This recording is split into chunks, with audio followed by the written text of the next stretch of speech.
En el libro de Hebreos, capítulo 12, versículo del 5 al 11, vamos a tener un mensaje especial que titulé Disciplinas por la carnalidad. Ándale. Disciplinas por andar de carnal o por la carnalidad, que es una palabra que se usa en 1 Corintios 3, cuando Pablo les llama a los corintios. Les hablé como a carnales y no, ¿verdad?, como a personas adultas en Cristo. Vamos a ver en este pasaje, versículos del 5 al 11. Y habéis olvidado la exhortación que como a hijos se os dirige diciendo: Hijo mío, no menosprecies la disciplina del Señor, ni desmayes cuando eres reprendido por Él. Porque el Señor al que ama disciplina y azota a todo el que recibe por hijo. Si soportas la disciplina, Dios te trata como a hijos. Porque ¿qué hijo es aquel a quien el Padre no disciplina? Pero si se os deja sin disciplina, de la cual todos han sido participantes, entonces sois bastardos y no hijos. Por otra parte, tuvimos a nuestros padres terrenales que nos disciplinaban y los venerábamos. ¿Por qué no obedeceremos mucho mejor al Padre de los Espíritus y viviremos? Y aquellos, ciertamente por pocos días, nos disciplinaban como a ellos les parecía, pero para lo que nos es provechoso, para que participemos de su santidad. Es verdad que ninguna disciplina al presente parece ser causa de gozo, sino de tristeza, pero después da fruto apacible de justicia a los que en ella han sido ejercitados.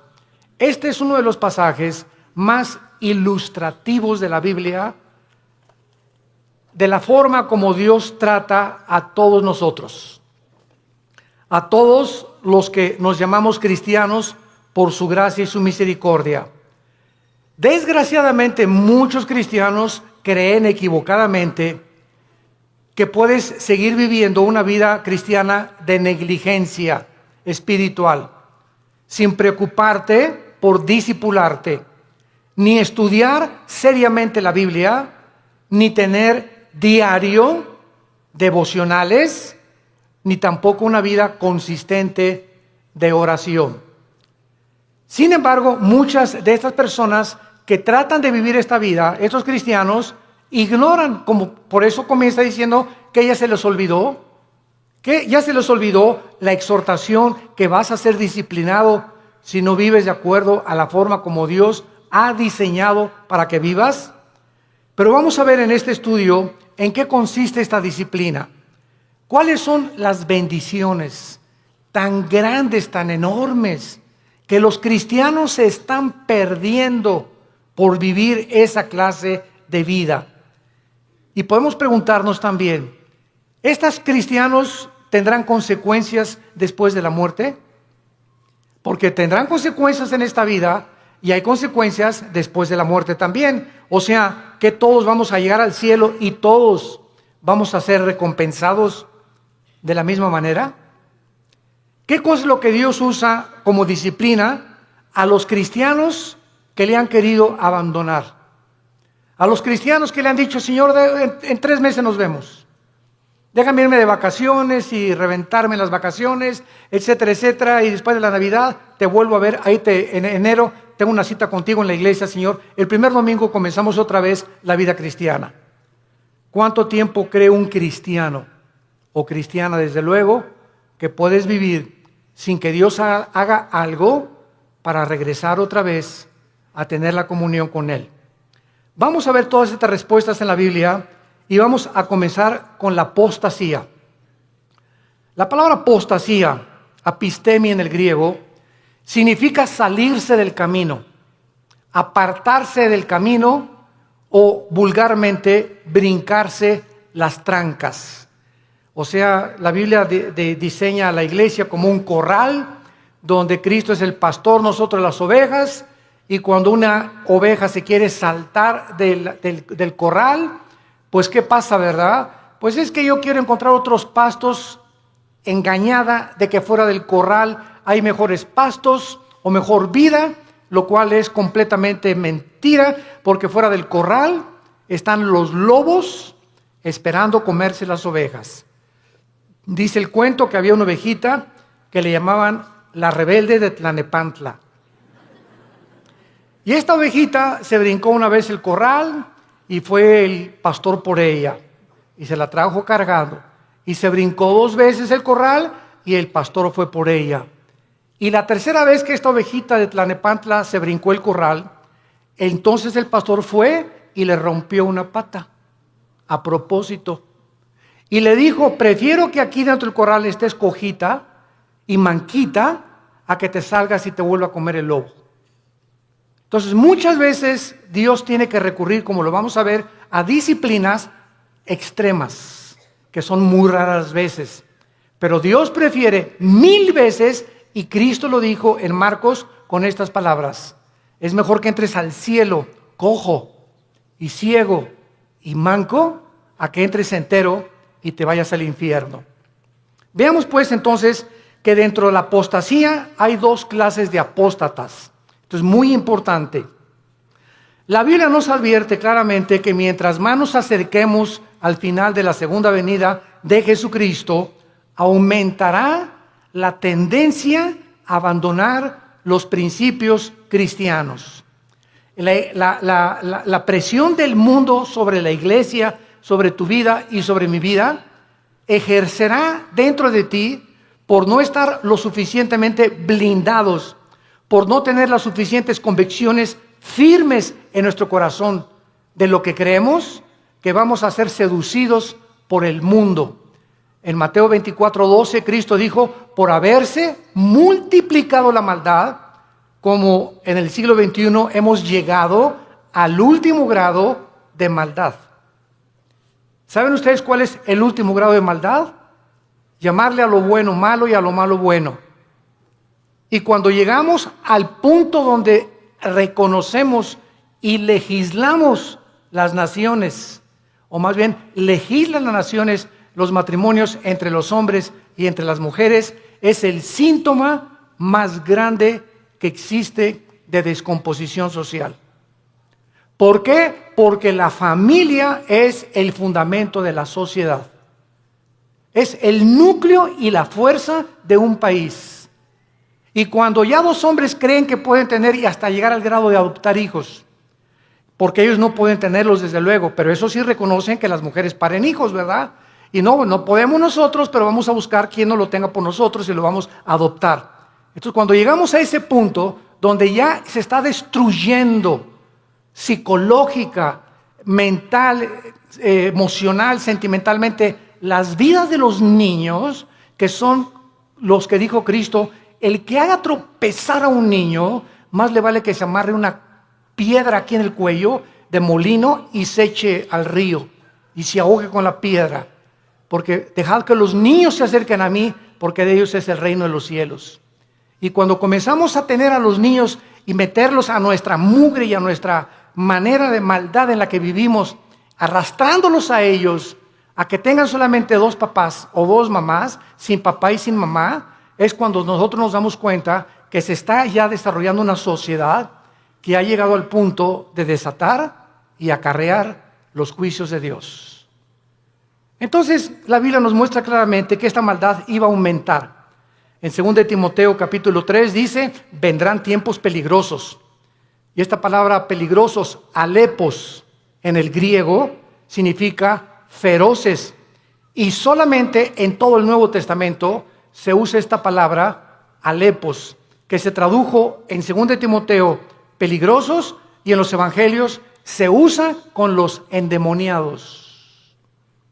Cuando la Biblia describe al endemoniado gadareno, dice que era de aspecto feroz, o sea, alepos. Y vemos cuando dice Pablo en 2 Timoteo 3, del 1 al 5, vendrán tiempos de que los demonios van a aumentar su ataque contra los seres humanos, y habrá hombres amadores de sí mismos, intemperantes, orgullosos, sin afecto natural, con odio a los padres, sin respeto a la autoridad, etcétera, etcétera. Entonces la Biblia nos pinta un panorama que estamos ya entrando a ese lugar, a esa plataforma, a esta dimensión en la que el mundo va a ejercer más y más presión contra nosotros y muchos se van a apartar. Y esta palabra apostasía, como vimos, es salirse del camino, apartarse de la verdad o seguir otro curso revelado. Por ejemplo, en Hechos 5:37, hablando de un líder de una secta, dice que se los llevó en pos de sí. Esta es la palabra que se usa para apostasía, cuando algo o alguien te saca, un amigo, una amiga, la pornografía, la homosexualidad, las adicciones, las drogas, el alcohol, cuando cualquier cosa en el mundo te jala y te aparta del camino de la verdad, del camino de la santidad, del camino de la justicia, se llama apostasía. Has apostatado. Ahora bien, hay dos clases de apóstatas. Esto es muy importante. Hay cristianos que son apóstatas por un tiempo. Y hay apóstatas que nunca fueron cristianos, pero que entraron a la iglesia por un tiempo y después se apartaron. ¿Cuál es la diferencia entre el cristiano que apostató y el que es apóstata para siempre? Como lo vamos a ver a continuación. La diferencia está en que si tú eres un cristiano y te has apartado del camino y eres hijo y eres hija de Dios, pau, pau, pau y pau, y te viene duro. Dios te hace regresar. De la oreja nos trae de regreso. Pero si eres una persona que jamás recibiste a Cristo, pero fuiste a los estudios bíblicos y fuiste a los desayunos y tal vez algún día dizque hiciste una decisión por Cristo, pero realmente tus convicciones no eran firmes ni profundas, te vas a apartar del Señor, pero la diferencia está en que tú nunca vas a regresar al camino. Entonces, el cristiano que se aparta, Dios lo regresa por las buenas y por las malas, y lo vamos a ver. A muchos Dios inclusive prefiere llevárselos a casa antes de que sigan lejos de Él. Entonces vamos a ver que hay cristianos que se mueren antes de que Dios termine su programa con sus vidas. Hay cristianos que se mueren antes de que acaben la misión que Dios les dio, porque solo Dios sabe que has llegado al colmo y no te vas a arrepentir, pero como eres hijo y la salvación no se puede perder, te lleva a casa antes de tiempo. Veamos en primer lugar algunos ejemplos de los apóstatas que nunca fueron salvos. Juan capítulo 13, el clásico ejemplo de Judas. Es increíble que yo he escuchado varias veces a muchas personas predicar o enseñar que Judas perdió la salvación por el amor de Dios. O sea, que fue salvo, pero que perdió la salvación. Vamos a ver qué dice la Biblia. En Juan capítulo 13, versículo 10 y 11. Ya Cristo está a punto de entrar a la cruz y al huerto de Getsemaní. Y les dice, el que está lavado no necesita sino lavarse los pies, pues está todo limpio. Eso le estaba hablando a todos los apóstoles que eran salvos, que eran cristianos, como todos nosotros. El momento que recibes a Cristo, ¿quién nos lava? Dice la Biblia en Efesios 5 que es la palabra de Dios la que nos lava y la sangre de Cristo, ¿verdad? Y ahora, ya siendo cristianos, Dios nos da la responsabilidad de nosotros seguirnos lavando. O sea, si cometemos un pecado, la sangre de Cristo, que es tan fresca como cuando nos salvó Dios, nos limpia de todo pecado. Entonces, un cristiano tiene que estar continuamente metiéndose a la regadera, porque diario se nos pega la contaminación del mundo, lo que oyes en tu oficina, con tus amigos, en la escuela, en la universidad, chistes groseros, un programa grosero, desnudos en la televisión, desnudos en el cine. Todo eso entra a nuestra alma y nos ensucia, nos contamina. Y esta suciedad la tenemos que estar sacando para mantener no la salvación, la comunión con Dios. Ustedes están lavados, pero no necesitan sino lavarse, ¿verdad?, los pies. Y vosotros limpios estáis, aunque no todos. O sea, había alguien ahí dentro del grupo de Cristo que no había sido nunca lavado. Ustedes sí están lavados y ahora necesitan sola, pero hay alguien entre ustedes que no está lavado, porque sabía a quién le iba a entregar. Por eso dijo, no están limpios todos. Judas nunca fue limpiado de sus pecados. Jamás. Versículo 18. No hablo de todos vosotros.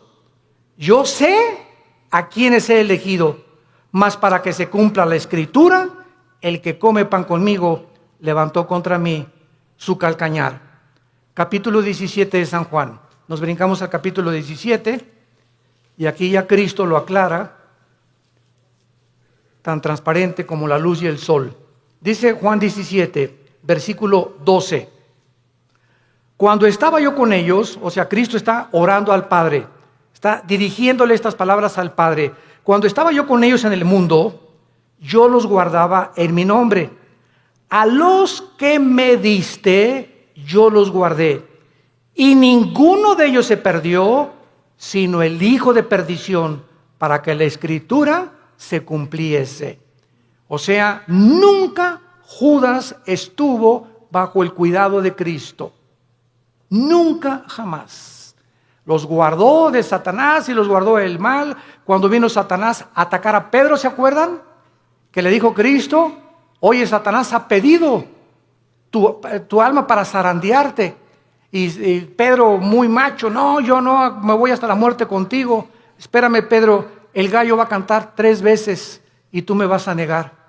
Entonces, Pedro y Judas, los dos, traicionaron a Cristo. Los dos le volvieron la cara a Cristo, porque Pedro negó a Cristo 3 veces. ¿Y cuál fue la diferencia? Que cuando Pedro le negó, vean esto, cuando Pedro negó a Cristo, en ese momento Cristo se encontraba como a 10 metros de Pedro. Y cuando Cristo volteó a ver a Pedro, Cristo lo volteó a ver con los ojos moros. Ya había sido golpeado Cristo. Imagínense ustedes a Pedro, en el momento que canta el gallo, volver a Cristo, y Cristo con sus ojos moros, adolorido por los golpes que los soldados ya le habían dado, lo ve a Pedro diciéndole, ya ves, pero sabes una cosa, te sigo amando. ¿Y cuál fue la diferencia con Judas? Judas entregó a Cristo por 30 monedas de plata y sin embargo, cuando tuvo las monedas de plata, nunca creyó que Jesús era el Mesías, porque si hubiera creído, se hubiera arrepentido y le hubiera pedido perdón. ¿Qué hizo Judas? Agarró las 30 monedas de plata y las tiró. Y fue y se quitó la vida. Se suicidó. Se colgó de un árbol. Dice en Hechos capítulo 1 que se rompió, ¿verdad?, la rama del árbol y cayó de las piedras y todas se estripó completamente. Murió ahorcado y con todo el vientre abierto, comido por los gusanos. Así acabó Judas. Judas nunca, jamás fue salvado. Y en el capítulo 18, dice en el versículo 8 de Juan también, respondió Jesús, os he dicho que yo soy, pues si me buscáis a mí, dejad a ir estos, para que se cumpliese aquello que había dicho, de los que me diste, no perdí ninguno, más que como dijo anteriormente, el hijo de perdición. Ahora, el apóstol Pedro, seguimos estudiando las personas que nunca fueran salvas. Segunda de Pedro, capítulo 2. Aquí el apóstol Pedro claramente habla en el capítulo 2 y describe las características de todos los falsos profetas. De todos esos que pueden predicar y pueden ser hasta pastores, pueden ser predicadores, ¿verdad? Inclusive que no tienen la salvación y que jamás fueron salvos. Y dice en Pedro, versículo 21 y 22, describiendo ya todas sus características de estos falsos maestros y profetas que menciona en el versículo 1 y versículo 2, dice el versículo 21, segunda de Pedro 2, 21 y 22, porque mejor les hubiera no haber conocido el camino de la justicia. O sea, hay personas que conocían que Jesús era el Cristo, que Jesús murió por sus pecados por ellos, y conocían que Cristo era la verdad y que la Biblia era la verdad. Mejor les hubiera sido no haberlo conocido, que después de haberlo conocido, volverse atrás del santo mandamiento que les fue dado. Escuchen, pero les ha acontecido lo del verdadero proverbio: el perro vuelve a su vómito y la puerca lavada a revolcarse en el lodo o en el cieno. Aquí Pedro, de una forma ya inequívoca, describe que todas estas personas nunca fueron salvas. ¿Cómo lo dice Pedro? ¿Qué hace un perro cuando vomita? Se vuelve a comer lo que salió, ¿verdad?, de su estómago. ¿Por qué lo hace? ¿Por qué lo hace? Pues porque es perro. Si no fuera gato, los gatos no lo hacen, los leones no lo hacen. Ahora, ¿por qué un puerco? Agarras al puerquito, oink, oink, oink, oink, y lo lavas y le pones Chanel y le pones un moño y todo, y lo sacas del lodo y lo envuelves y lo que tú quieras, y está y huele a Chanel número 5. Y a los 5 minutos el puerco oink, oink, oink, oink, oink, se revuelca en el lodo otra vez. ¿Por qué no duró nada bañado y champuceado y perfumado? Porque es puerco. Ahora, para que el perro ya no regrese a su vómito, ¿qué se necesita? Cambiar su naturaleza, dejar de ser perro. Para que el puerco no regrese al lodo, necesita ser otro tipo de naturaleza, tener la naturaleza de otro animal, porque los puercos, esa es su naturaleza, el lodo, y los perros el vómito. Aquí está hablando Pedro, que estas personas, su naturaleza nunca fue cambiada, porque si hubiera sido cambiada, no regresarían a ser lo que hicieron antes de conocer a Cristo. ¿Me van siguiendo? Esta es la grande diferencia de las personas que nunca fueron salvas. En 1 Juan 2:19, el apóstol Juan dice, 1 Juan 2:19, salieron de nosotros. Oye, don Pancho, pero si tú ibas a la iglesia ahí en el Cine Apolo hace 15, 20 años, o te vimos aquí en la iglesia, te fuiste a los estudios conmigo. Oye, tú estuviste en el LITI, tomaste todo el curso del LITI, compadre. Y ahora te estás divorciado, estás con otra señora, te has cometido adulterio, etcétera, etcétera. Y te contesta tu compadre, sí, ¿y qué? Chale. Ya en ese momento te das cuenta, ¿verdad?, que ya hay algo raro. A una persona que fue cristiana, pues sí, ¿verdad? Y me duele, ¿verdad? Y lo que tú quieras, pero estas personas salieron de nosotros, pero no eran de nosotros. Porque si hubieran sido de nosotros, dice 1 Juan 2:19, hubieran permanecido con nosotros. Salieron para que se manifestara que no todos los que vienen a la iglesia son y pertenecen al cuerpo de Cristo. Todas las iglesias, esta y todas las en el mundo cristianas, todas las iglesias sin excepción son una mezcla del trigo y la cizaña. Así que el que está a tu lado a la derecha, aunque tengas cara de Santa Rita de Casia, y el que está atrás de ti, que tiene cara en Clodomiro, no son todos lo que aparecen ser. Entonces no te decepciones y no te desilusiones. Ay, ¿qué es en esa iglesia? Nadie me amaba. ¿Y te acuerdas de esa persona? Y así son los cristianos. Espérame tantito, así no son todos los cristianos. Si un avión se cae con un piloto porque iba borracho, no significa que todos los pilotos de American Airlines son borrachos. Si un carro de carrera choca, no significa que todos son tan tontos como el que chocó. Entonces no puedes generalizar. Entonces tenemos que entender eso. La iglesia es una mezcla y no todos son lo que son. Hay un remanente en todas las iglesias de verdaderos hijos e hijas de Dios. Y solo el tiempo dirá verdaderamente quiénes son los que permanecieron hasta el final. Muy bien, veamos ahora los que son salvos. Proverbios capítulo 3, los apóstatas que son salvos, pero que regresan porque son hijos de Dios, y Dios, hay su promesa, al que ama, disciplina.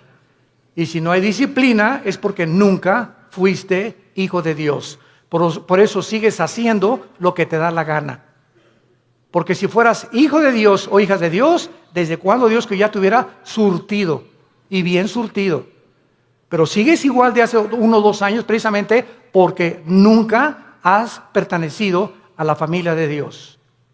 Dice en Proverbios 3, versículo 11 y 12, no menosprecies, hijo mío, le está hablando a sus hijos, el castigo de Jehová, ni te fatigues de su corrección, porque Jehová al que ama castiga, como al padre a quien quiere. Vamos a ver que en el Antiguo Testamento los castigos eran diferentes de los castigos del Nuevo Testamento. Y Dios trataba de una forma a los cristianos, porque no eran cristianos, ¿verdad? Cristiano significa lleno del Espíritu. A las personas que formaban parte del pacto abrámico y a los que no formaban parte del pacto abrámico davídico palestino. Entonces era muy diferente, lo vamos a ver más adelante. Veamos ahora en Lucas 15, ¿se acuerdan del hijo pródigo? Bueno, dice la Biblia, un padre tenía 2 hijos, todo el mundo conoce esta historia del 11 en adelante. Y de repente uno de los hijos le dice, oye viejo, dame toda la herencia, échame mis centavitos que me pertenecen. En el antiguo Oriente, un muchacho que hacía eso quedaba desheredado. Porque era el peor pecado que pudiera hacer, dame el dinero. No era hasta que el padre se moría que podía dar la herencia. Pero este muchacho ya quería quemarse la herencia. Y le dice al padre, dame mi herencia. Y el padre respeta su libre albedrío, respeta su decisión. Aquí está, hijo, tu herencia. Y el hijo se fue, como todos sabemos en la historia, y desperdició sus bienes y a las discos, en chavas, en por acá, en bailongos, etcétera, etcétera, y que el cha-cha-cha, y que el twist, y que por acá. Y entonces se acabó el dinero y comenzó a buscar trabajo y no encontró trabajo. Había ya deteriorado su salud y encontró trabajo alimentando puercos. Alimentando puercos. Y entonces fíjense ustedes, estando el hijo pródigo en la condición en la que se encontraba, alimentando puercos, de repente algo pasó en su vida. ¡Pum! Algo lo hizo despertar y ver la realidad de lo que él había hecho. Y no en todos, a muchos Dios los deja. Pero como era hijo, tuvo que despertar la realidad. Y entonces dijo, ¿cuántos hombres en la casa de mi padre que no son sus hijos? Yo era su hijo. Los obreros de mi padre tienen cama, tienen comida, buena comida. Y yo que soy hijo estoy alimentando puercos. Esto haré. Ahí está la conciencia que no todos tienen. ¿Por qué la tuvo él? Porque era hijo. Esto haré. Regresaré e iré con mi padre y le pediré perdón. Y le diré, padre, no vengo a nada. Vengo a que me hagas hasta atrás y no quiero ni siquiera que tener los privilegios que tienen tus hijos. Hazme como un obrero como todos los demás. Y el padre no estaba con un bate de béisbol esperándolo, ni con un garrote. El padre se retrata en la Biblia, en este pasaje, que siempre todos los días, con sus brazos abiertos, mirando al horizonte, siempre esperando y sabiendo que como era su hijo, tenía que regresar algún día. Y Dios sabe que nosotros, cuando nos alejamos de Él, siempre nos está esperando a que regresemos. Que le pidamos perdón, porque nos ama, está enamorado de nosotros. Dios está enamorado de nosotros. No te imaginas cuánto te ama Dios. Que dio a su Hijo. A su Hijo lo dio por ti y por mí, para que tú y yo jamás nos alejemos ya de Él. Y cuando nos alejamos, Él prefiere 1000 veces dejarte cojo, manco, hacer algo para que regreses, porque eres su hijo. Y nunca, nunca, nunca nadie nos podrá separar de Él. Nadie, porque somos sus hijos. Y el padre gritó, traigan el mejor becerro y vamos a hacer una fiesta. Y traigan un anillo y pónganselo en el dedo. Y traigan las mejores ropas, que significa la justicia de Cristo. Y entonces, ¿por qué el hijo regresó? Porque nunca perdió su calidad de hijo. Nunca. Y este es un ejemplo clásico de una persona que es hijo, se aleja de Dios, pero regresa a Dios. Porque somos hijos, tenemos que regresar. Tarde o temprano nos convence Dios para regresar con Él. Y si no nos regresamos, y si lo que nos hace Dios para regresarnos no nos sirve, nos prefiere llevar a casa, antes de que el camino sea blasfemado por tu culpa o por mi culpa. Veamos otro ejemplo en 1 Corintios 5, vamos al Nuevo Testamento. 1 Corintios 5. Aquí está un caso tremendo de un muchacho que pues no era como nosotros, ¿verdad? Nosotros tenemos la Biblia completa. La iglesia de Corinto era la iglesia más carnal de todas las iglesias del Nuevo Testamento, pero eso sí, tenían todos los dones, pero eran carnales. Dice 1 Corintios 5, de cierto se oye, dice Pablo escribiéndoles, que hay entre ustedes fornicación. O sea, me han llegado noticias de que en la iglesia hay inmoralidad.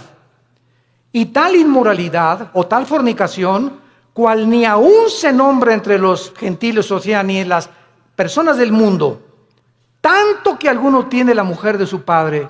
O sea, había un miembro en la iglesia de Corinto que estaba teniendo relaciones con su madrastra, con la mujer de su papá.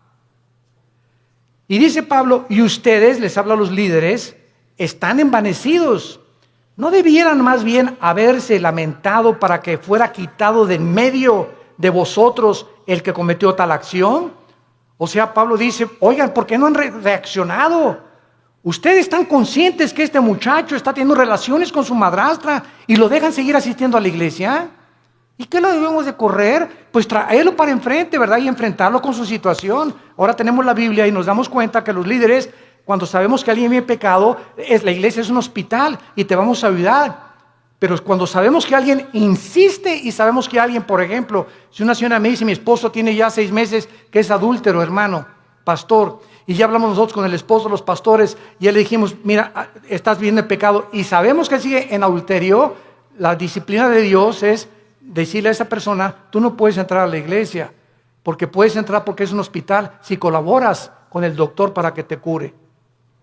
Pero ¿de qué te sirve ir al hospital? A que te pongan benditas y que te pongan curitas y saliendo del hospital te las arrancas y te las quitas.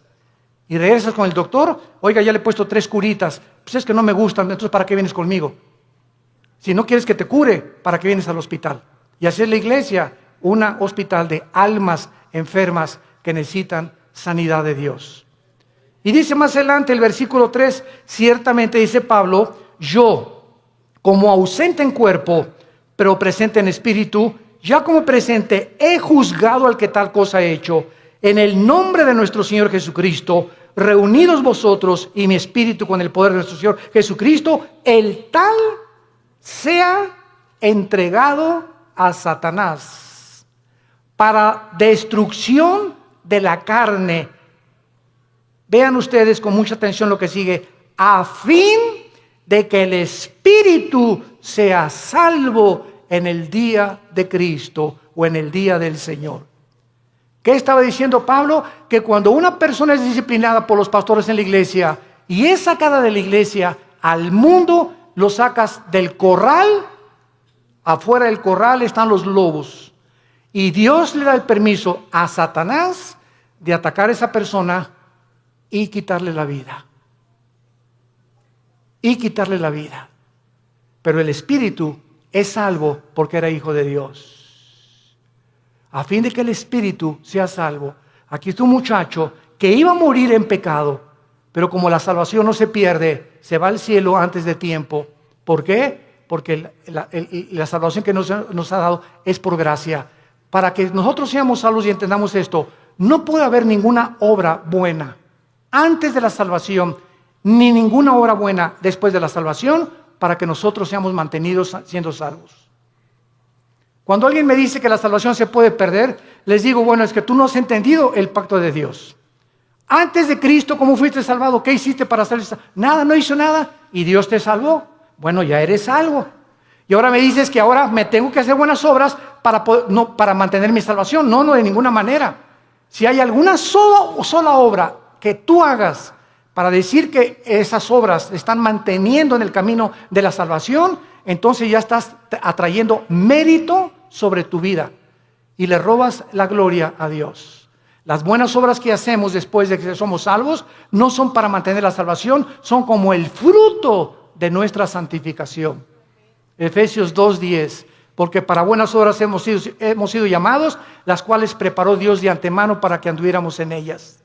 Entonces las buenas obras que yo hago después de Jesucristo implican y dan testimonio que soy hijo de Dios. Pero no hago buenas obras, ni me porto bien para decirme, Señor, ya pequé, ya perdí la salvación, ya perdí el nuevo nacimiento, mañana nazco de nuevo, ¿verdad? O ya pequé, el Espíritu Santo ya me selló, pero ya se fue porque ya perdí la salvación. Pero el año que entra que regrese a ti, me vuelves a sellar, ¿verdad? Imagínense ustedes este estado tan absurdo espiritual de una persona. Entonces, si pierdes la salvación, ya no vuelves a ser renacido de nuevo, ya regresaste a la eternidad, otra vez al estado en que te encuentras. ¿Puede un bebé que nazca regresar al vientre de su madre otra vez? Imagínate, no me gusta aquí afuera, mejor me regreso adentro.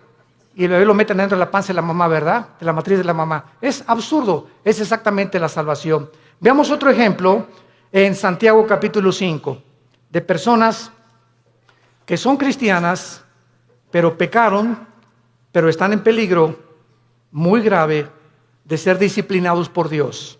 Santiago 5, versículo 19 y 20.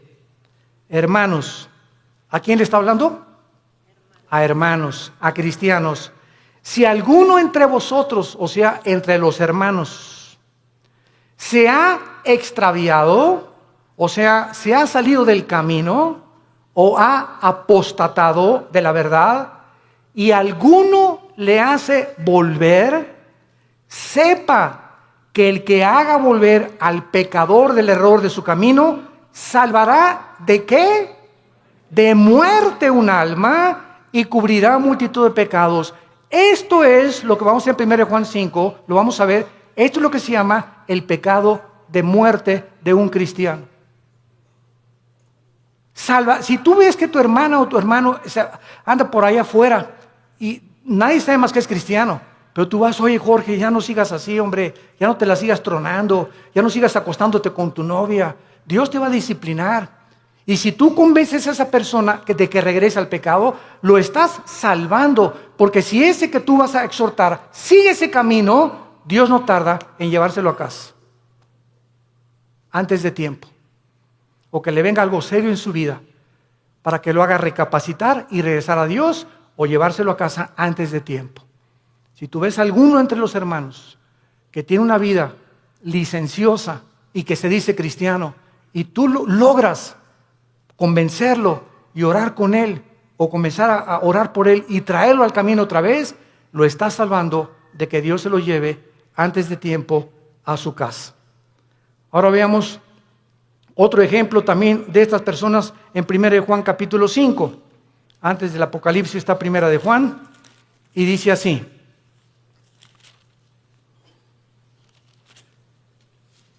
Primero Juan capítulo 5, versículo 16. Si alguno viere, ¿a quién? A su hermano, otra vez a un cristiano. Si alguno viere a su hermano cometer pecado que no sea de muerte, pedirá a Dios y le dará vida. Esto es, para los que cometen pecado que no sea de muerte. Hay pecado de muerte por el cual yo pido que no se pida, o por el cual yo digo que no se pida. Vean ustedes la diferencia. Hay cristianos que solo Dios sabe que aunque tú vayas y los exhortes, no van a regresar a Dios, pero son cristianos. Están tan endurecidos y tan aferrados al adulterio o a esto, o a la fornicación o a aquello, que solo Dios sabe, que porque solamente Dios conoce el corazón, que no van a regresar. Y entonces hay muchas personas que Dios sabe que no van a regresar y ya no les pone a los demás hermanos orar por él. Así que mientras tú tengas ganas de orar por alguien, significa que ese pecado no es de muerte todavía. Pero cuando ya no sientes orar por nadie o por esas personas que andan en pecado y tú ya tienes un mes o 2 meses que no oras por ellos, es porque el Espíritu Santo ya no te los ha puesto, porque ya no tarda Dios en llevárselos a casa. Esas son las personas que son salvas, pero que han cometido el pecado de muerte. Ahora veamos algunas causas espirituales por las cuales los cristianos se apartan de Dios. He apartado 4 principales razones. La primera es la persecución. Juan capítulo 15, 18 al 19. Si el mundo los aborrece, sepan, nos está hablando los hijos de Dios, que el mundo me aborreció a mí. Si tú eres cristiano y regresas a tu casa y ya con el pastor, ay pastor, pues desde que me convertí, ya mis padres no me quieren y en la escuela se hacen burla de mí, bla, bla, bla, etcétera, etcétera. Pues, ¿qué creías entonces? Dios nos llamó no solamente a creer en Él, sino a padecer por Él también. Ahora, ¿no quieres que te persigan? ¿No quieres ser diferente a los demás? ¿No quieres que nadie te calumnie, ni que nadie haga chismes contra tu vida? No hay ningún problema. Únete al grupo de ellos y no seas diferente.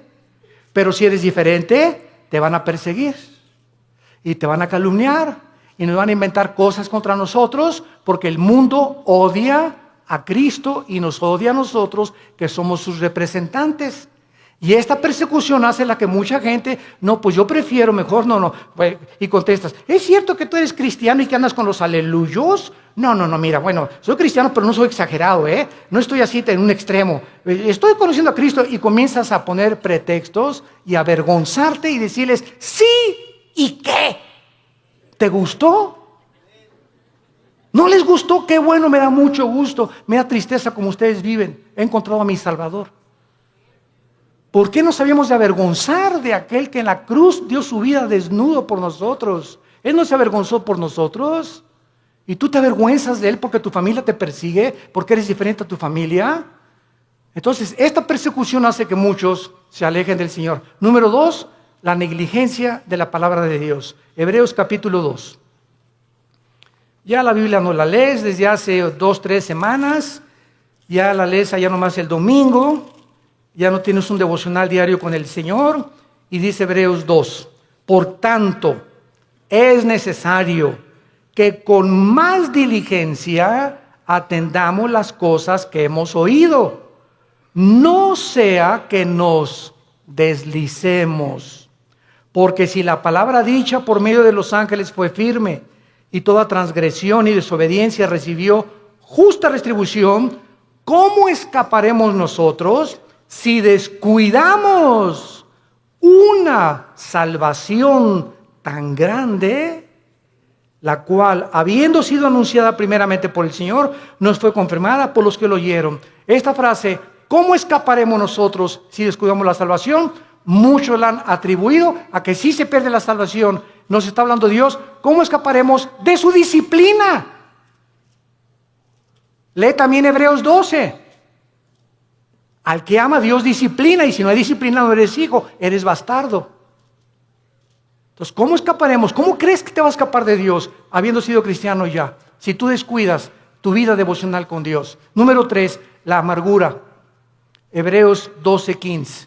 La amargura es otra causa de alejarse de Dios. Mirad bien, Hebreos 12:15, que ninguno de ustedes deje de alcanzar la gracia de Dios. Qué tremendo. Dejar de alcanzar la gracia de Dios. ¿Cómo? Que brotando alguna raíz de amargura te estorbe y por ella contamines a muchos. Esto está tremendo, Hermano en Cristo, hermana en Cristo, tú y yo no podemos darnos el lujo de odiar a nadie. Hayan hecho lo que nos hayan hecho. No podemos darnos el lujo de tener rencor contra nadie. Hayan hecho lo que te hayan hecho. Que te violaron, que te robaron, que te golpearon, que tus papás, lo que hayas atravesado en la vida, perdónalo. Perdónalo. Que no puedo perdonarle, cae de rodillas, Señor, díselo, no puedo perdonar. Gracias, hija, porque eres honesta. Padre, si tú no me das el poder de perdonar a Pancho, o a Lucrecia, o a Carlita, etcétera, etcétera, o al perro que me mordió, no tengo la capacidad de perdonar. Pero si tú eres cristiano y estás en tu corazón en este momento que me escuchas, tienes algo contra alguien que te ha lastimado en el pasado, ten mucho cuidado, porque el rencor se vuelve en amargura. Y cuando un cristiano está amargado, cierra el cielo cierra el cielo. ¿Qué es la gracia? No es la gracia santificante, no es la gracia salvífica, está hablando de la gracia santificante. ¿Qué es la gracia? Diario el cristiano necesita poder de Dios, diario necesito el poder de Dios al venir a su palabra para que me dé el poder de vivir para Él. Porque separado de Él yo no puedo hacer nada. Entonces la amargura me bloquea la gracia de Dios y me quedo sin poder. Me quedo en mi propio poder, en mi propia carne, porque algo está bloqueando que Dios me ayude y me saque del pozo de la desesperación, de la red en que he caído, de la trampa que te pusieron. ¿Qué cosa es? La amargura. Es el más grande veneno en la vida de un cristiano. Y número 4, el amor al dinero. Primera de Timoteo 6, versículo 10. Porque raíz de todos los males no es el dinero, es el amor al dinero. Gracias a Dios por las familias ricas y los millonarios, porque la obra de Dios tiene que sostenerse. Si no hay dinero, no hay misioneros. Si no hay dinero, no hay construcciones. Si no hay dinero, no hay televisión. Si no hay dinero, no hay viajes. El dinero no es malo. El malo es amar lo que tú tienes. Cuando tú amas más lo que tú tienes que la obra de Dios, te va a hacer que te alejes de Dios. Dijo Cristo en Marcos, hablando de la parábola del sembrador, pero muchos, el afán del mundo y de las riquezas, entran y ahogan la palabra y nunca das fruto. Estas son las razones por las cuales tú puedes alejarte de Dios. Ahora veamos rápidamente en 2 Samuel 7 las consecuencias que sufrieron en el Antiguo Testamento los que eran y pertenecían al pueblo de Dios. O sea, los que tenían garantizada ya la salvación. De forma diferente a la de nosotros, porque no tenían el bautismo del Espíritu Santo, pero la forma en que eran de Dios. 2 Samuel capítulo 7, veamos la disciplina de Salomón. La Biblia menciona 3 consecuencias principales del pecado en un cristiano. Número 1, la disciplina. 2, la muerte, que ya lo vimos. Y 3, la pérdida de recompensas en la otra vida. En otras palabras, si tú te mueres siendo cristiano en pecado, o en un pecado, porque pues quién se va a morir sin pecado, ¿verdad? El único sin pecado ha sido Jesucristo. Si yo me muero, estás ahí en el hospital y ya te da el síntoma, llega una enfermera guapa y le haces, ¿qué tal, enfermerita? Ya le echaste ojitos, ¿verdad? Y ¡pum! Te mueres. Te llevaste ese pensamiento al otro laredo, ¿verdad? O sea, no moriste santito, sin haber roto un plato. O haz de cuenta que también estás en el hospital ahorita, o sales a la carretera y chocas ahí en la carretera, y la mañana te peleaste con tu esposa, te moriste en pecado. ¿No es cierto? ¿Y vas a perder la salvación? No lo vamos a perder. Pero en la otra vida perdemos las recompensas. Que no se imaginan qué grandes recompensas hay, porque no todos los cristianos en la otra vida vamos a gobernar con Cristo. Solo los vencedores. Y lo vamos a ver más adelante para terminar. En 2 Samuel 7, 14 y 15, se le está dando las instrucciones a David y le dice, yo le seré el padre y él me será mi hijo. Si hiciere mal, o sea, si se aparta de mí, le castigaré con vara de hombres y con azotes de hijos de hombres, pero mi misericordia no se apartará de él, como la aparté de Saúl, al cual quité delante de ti. ¿Cuál fue la diferencia entre la descendencia de David y el rey Saúl? ¿Cuál fue la diferencia entre Pedro y entre Judas?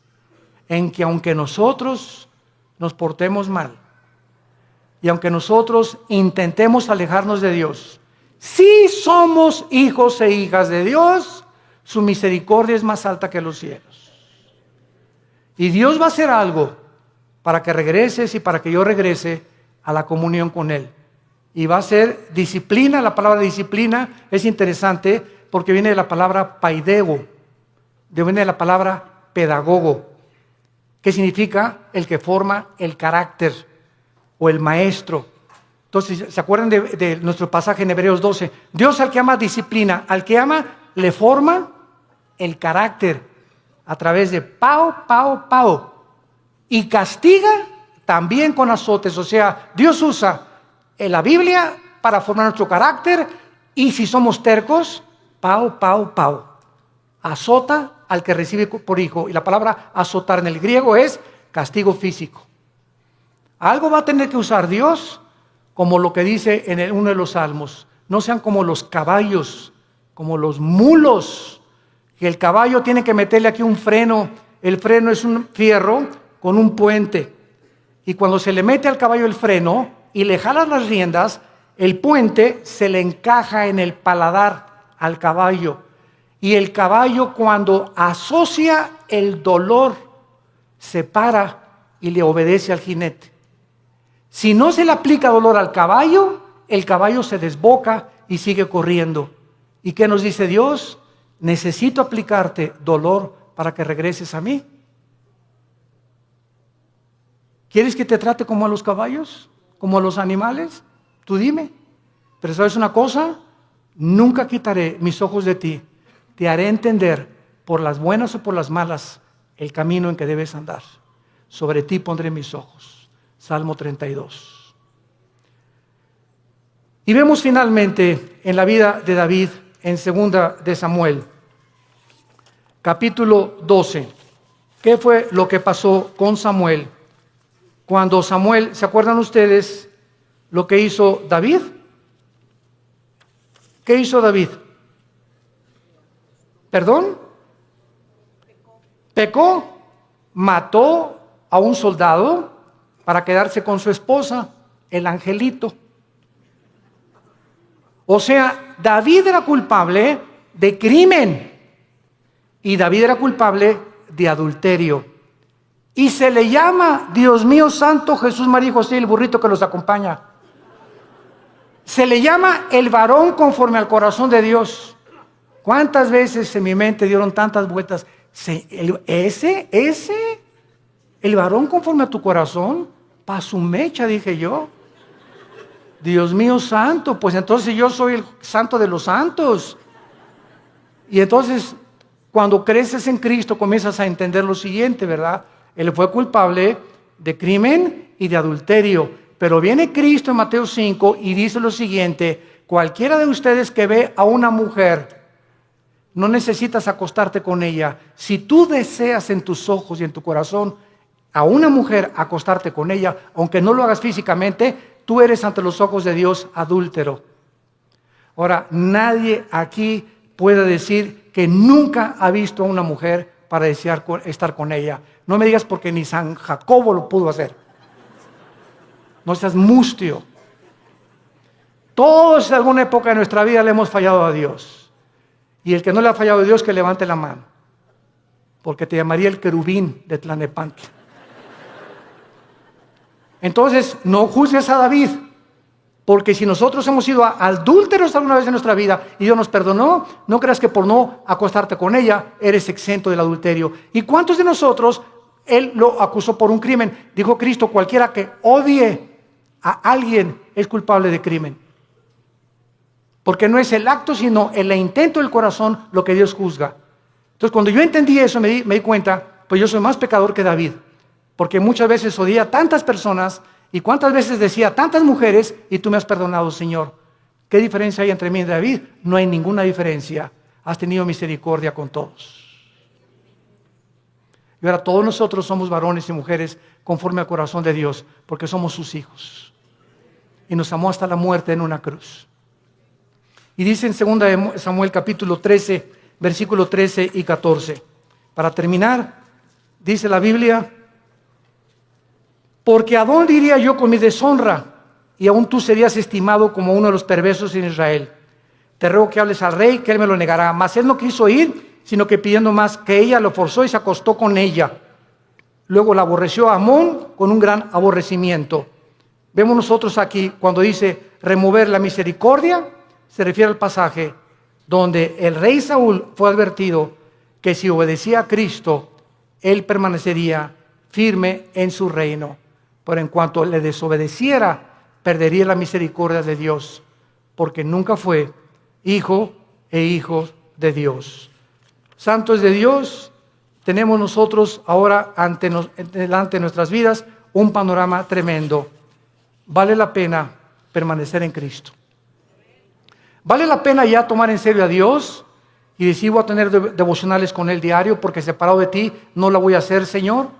Limpiar mi vida, amar a mi esposa, amar a mi esposo, darles un buen ejemplo a nuestros hijos, vivir una vida sexual, limpia, pura y santa delante de Dios, que tiene grandísimas recompensas para tu matrimonio futuro, para tus hijos y para la eternidad.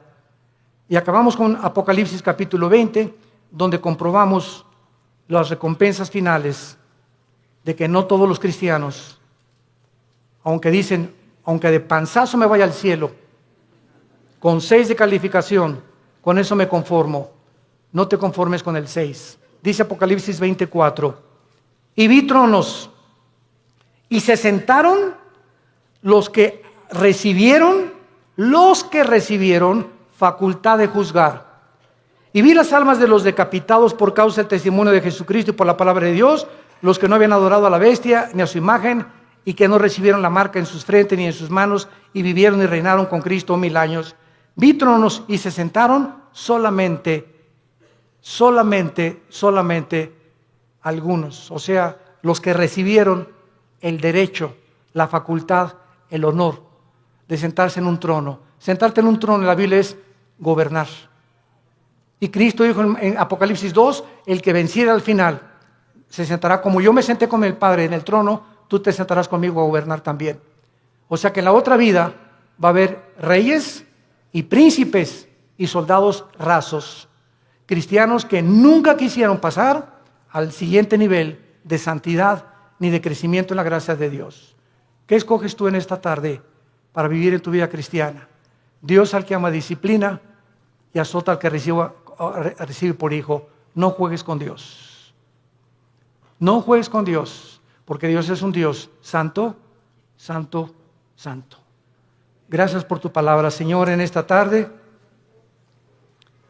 por el amor tan eterno e infinito que has derramado en nuestras vidas por ti, al mostrarnos que la vida de tu Hijo fue el precio que pagaste para que nunca dudáramos de cuánto nos amas, porque eres un Dios bueno.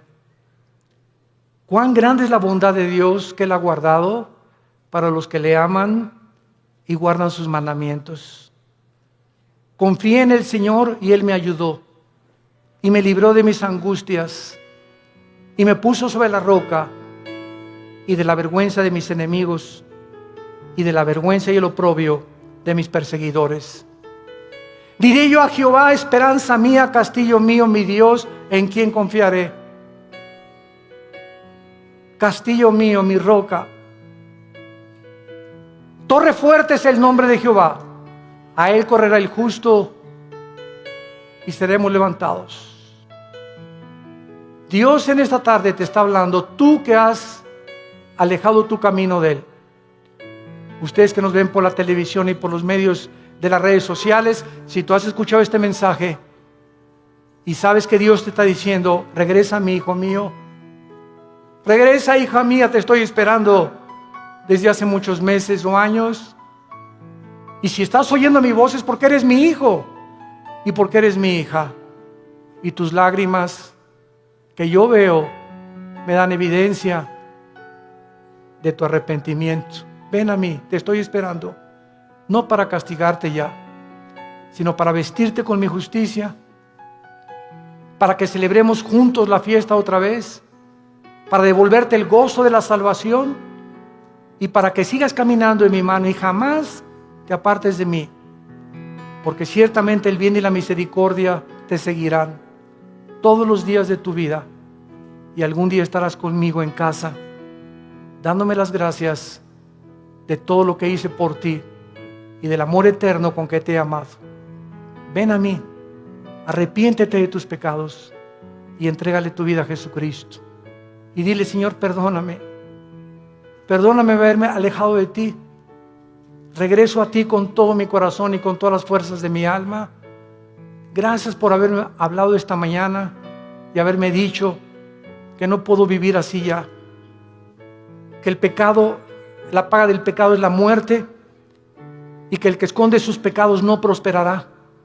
mas el que los confiese y se aparta alcanzará misericordia. Gracias porque en esta mañana he alcanzado tu misericordia